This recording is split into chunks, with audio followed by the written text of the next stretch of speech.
Over the last week, you've probably heard a lot about the suspension of habeas corpus, and that's because Stephen Miller, Trump's white nationalist advisor, stated last week that he was actively looking into suspending habeas corpus. I'm Eliza Orland's career public defender for 15 years in Manhattan, and I want to talk about how serious this is. Habeas corpus, found in our Constitution, is your right to challenge being locked up. It is literally the thing that stands between you and a government that can just disappear people without charges, without a trial, without a judge. And the fact that they are floating getting rid of it is what some have referred to as a national historical disaster. The executive could then detain you and there would be no recourse. Now, they're talking about getting rid of it in terms of non-citizens, but don't believe that for a second.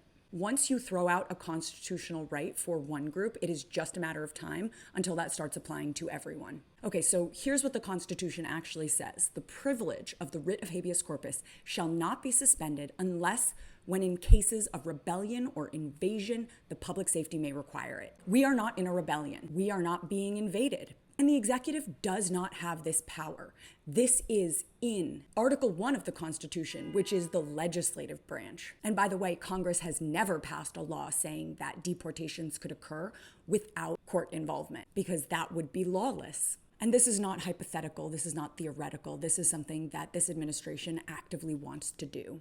Thankfully, there are lawyers pushing back, and the Supreme Court actually ruled on the Alien Enemies Act. Let me know if you want to hear more about that ruling from Friday in the comments, and make sure you're following me for more breakdowns, because this is something that we have to get loud about because it is completely unacceptable.